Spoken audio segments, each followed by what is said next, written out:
Okay students, now we have to discuss the intensity of interference pattern if from the two source the light which is emitted having the same amplitude. We have discussed the expression for the resultant intensity is I1 plus I2 plus 2 root I1 into root I2 cos of phi. What is phi? Phi is the phase difference between them. ये हमने किया था R equal to a square plus b square plus 2ab cos of phi. तो अब हमने ये under the root लिया था, तो इसका रिजल्टेंट लिखना है, तो आपने ये रिजल्ट हमने किया हुआ. If from both the sources the intensity is same, I1 equal to I2 equal to I0, very important result, then what is the resultant intensity formula become I0 plus I0 plus 2 root I0 into root I0 cos of phi.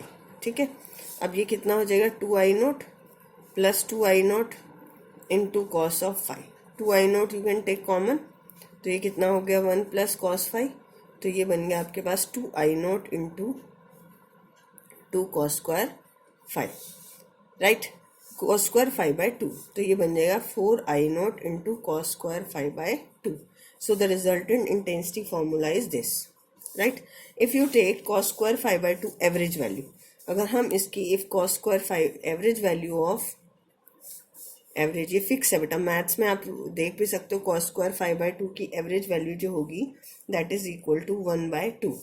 इसकी average value लें तो इसका IR जो होगा this is 4I0, it is equal to 1/2, तो ये बन जाएगा रिजल्टेंट इंटेंसिटी इज 2I0. ये आपकी एवरेज वैल्यू आ जाती है. ठीक है, और अब हम इस पे क्वेश्चन, इस पे आते हैं न्यूमेरिकल, वेरी इंपॉर्टेंट. ठीक है, न्यूमेरिकल करने से पहले मैं आपको बता रही हूँ सस्टेन्ड इंटरफेरेंस ऑफ लाइट क्या होता है. सस्टेन्ड इंटरफेरेंस ऑफ लाइट होता है आपका, it is that sustained interference, it is that interference pattern which does not change with time. It is that interference pattern which does not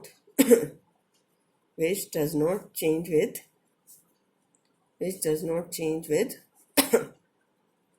time, जो time के साथ change नहीं होगा. ठीक है, अब इसके लिए क्या क्या कंडीशन है. कंडीशन है first, the two sources of light must be coherent. Two sources of light must be coherent. They must have the light of same amplitude होना चाहिए. मोनोक्रोमेटिक होनी चाहिए light. Monochromatic sources of light. Monochromatic के बाद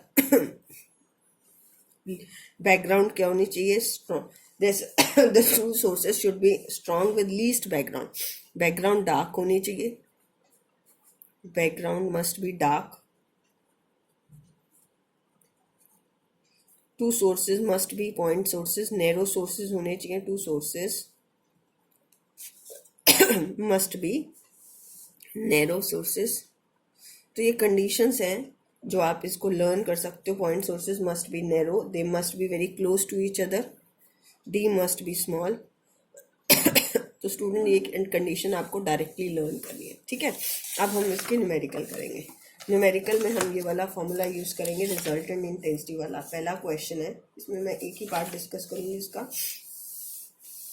In the Young's double slit experiment, the intensity of light at a point on the screen where path difference is lambda.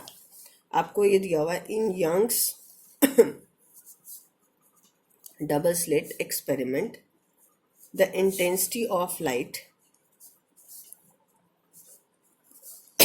at a point where path difference is lambda. जहाँ पर path difference कितना है lambda, that is equal to k. तो अब आप बताइए find the intensity at a point where path difference is lambda by 4. ठीक है, अब आप यहाँ पर ये मान के चलो कि दोनों सोर्सेज से जो इंटेंसिटी आ रही है वो सेम है. I1 equal to I2 equal to I0. ठीक, अब अगर पाथ डिफरेंस लैम्डा है तो कितना है इंटेंसिटी k. तो अब corresponding to lambda, given condition is given path difference is lambda, ठीक है, given path difference is lambda, तो phase difference कितना होता है इसके corresponding 2 पाई, ये हमने किया था 2 पाई के corresponding कितना होता है लैम्डा। तो अब हम ये यूज करेंगे I R is equal to 4I0 into cos square 5/2, 4I0 और ये हमें कितना गिवन है, के गिवन है, cos square 2 pi divide by 2, ये कैंसिल हो गया। अब कॉस पाई की वैल्यू क्या होती है 1, तो इसका स्क्वायर लोगे तो ये क्या हो जाएगी 1, तो के की वैल्यू कितनी आ गई 4I0, ठीक, ये आपकी आ गई क्वेश्चन नंबर 1। अब हमें इंटेंसिटी फाइंड आउट करनी है where path difference is lambda by 4। अगर path difference if path difference is lambda by 4, तो फेज डिफरेंस कैसे निकालें, रिजल्ट यूज करेंगे, लैम्डा के करस्पॉन्डिंग 2 पाई, यूनिट के करस्पॉन्डिंग 2 पाई बाय लैम्डा, तो लैम्डा बाय 4 के करस्पॉन्डिंग कितना हो जाएगा 2 pi by lambda into lambda by 4, ये कैंसिल आउट हो जाएगा, ये कितना आ जाएगा π/2, कितना आ गया ये π/2 तो अब resultant intensity 4I0 cos square π/2 into 2, तो ये कितना आ गया 4I0 कॉस स्क्वायर π/4, π/4 कितना होता है 1/√2, तो इसका स्क्वायर लोगे तो कितना आ जाएगा 1/2, तो ये आ गया 2I0। अब हमारे पास 4I0 किसके इक्वल है के तो 2I0 किसके इक्वल हो जाएगा, this is equal to k/2, तो रिजल्टेंट इंटेंसिटी क्या हो गई k/2। Student, so you can solve this question in this way, very important. अगर पाथ डिफरेंस और कोई दिया हो λ/3 λ/2, तो आपको फेज डिफरेंस इस मेथड से कैलकुलेट करना है। Is it clear? Now the next question, इसमें क्वेश्चन फॉर्मूला बेस्ड ही पूछे जाते हैं, ज़्यादा मुश्किल नहीं आती। तो अब नेक्स्ट क्वेश्चन है, 2 slits are made 1 millimeter apart and the screen is placed 1 meter away. What is the fringe separation when blue-green light of wavelength 500 nanometer is used? ये NCERT example ही है, so you can see it from NCERT example. 2 slits are made 1 millimeter apart. D कितना है 1 millimeter apart, 2 slits है, ठीक है, कितने distance पे, मैं डायग्राम ही बना रही हूँ, 1 millimeter apart, and the screen is placed, ये स्क्रीन कितने डिस्टेंस पे है, capital D, this is equal to 1 metre. What is the fringe separation, आपको क्या निकालनी है, fringe width when blue green light, wavelength कितनी यूज की हुई है 500 नैनोमीटर, 1 नैनोमीटर कितना होता है, this is equal to 10⁻⁻9 metre, तो बीटा कितना आ जाएगा lambda into capital D divide by small d, values put करोगे, beta is equal to 500 into 10⁻⁻9 into 1 divide by 1 into 10⁻3, यहाँ से आपके पास फ्रिंज विड्थ आ जाएगी 0.5 millimeter. So student, in this the questions are formula based, either it is asked to calculate lambda or it is asked to calculate D and small d. So you can try it by yourself, and if you have any problem then you can ask from me. Now the next is diffraction. What is diffraction or diffraction? Second phenomena is diffraction. Diffraction is the phenomena of bending of light around, phenomena of bending of light around the corners of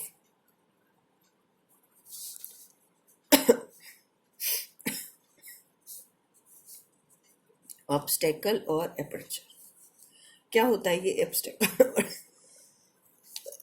Aperture. Obstacle means something present like in this way, like this is the obstacle, AB is the obstacle and this is the source of light, ठीक है, और ये क्या है आपके पास screen. अगर ये light straight line path follow करती है तो इस पर्टिकुलर पोर्शन पे क्या हो जाना चाहिए था, पूरी डार्कनेस, क्योंकि यहाँ ये ऑब्स्टेकल है, तो इतने पोर्शन पे क्या होनी चाहिए थी, पूरी darkness. But what we will see some intensity of light sorry but we see some intensity of light here, यहाँ हमें कुछ इंटेंसिटी ऑफ लाइट, इसके ऊपर तो है ही, लेकिन इससे नीचे भी आपको इंटेंसिटी ऑफ लाइट मिलती है और इससे ऊपर भी, तो लाइट क्या हो गई बेंड, लाइट क्या हो गई बेंड। अब अगर एपर्चर होता है नैरो ओपनिंग, ये आपके पास सोर्स ऑफ लाइट है, ठीक है, ए बी, और यहाँ एक स्क्रीन रखी है, ठीक।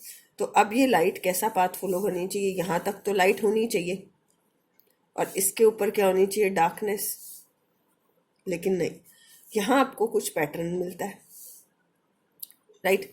यहाँ पर भी कुछ डार्कनेस नहीं होती, यहाँ क्या होती है, लाइट। ठीक है स्टूडेंट, तो इस फिनोमिना को हम क्या कहते हैं, डाइफ्लेक्शन और diffraction. And what is the necessary condition for deflection? Size of obstacle or aperture must be comparable to the wavelength of light. It must be comparable to lambda of light. इसको देखने के लिए आप ये देखो, जैसे आपके पास एक सोर्स है, ठीक है, यहाँ से प्लेन वेव फ्रंट्स आ रहे हैं ये ओपनिंग है, दिस इज ए बी। तो ये वेव फ्रंट्स कैसे चले जाएंगे, स्ट्रेट, स्लाइटली बेंडिंग होगी, इनको पाथ सीधा मिल गया, ठीक है। अब मैं जैसे जैसे इस अपर्चर को कम करती जाऊंगी, ये अपर्चर मैंने और कम कर दिया। अब इन प्लेन वेव फ्रंट्स को यहाँ एंटर करने के लिए क्या करना पड़ेगा, बेंड होना पड़ेगा, क्योंकि ओपनिंग कम होती जा रही है, ठीक है, तो बेंडिंग हो गई। अब मैं इसे और कम कर दूं तो क्या हो जाएगा, बेंडिंग जितनी कम होती जाएगी उतना ही, सॉरी, अपर्चर जितना कम होता जाएगा, बेंडिंग उतनी ही क्या होती जाएगी, इंक्रीज।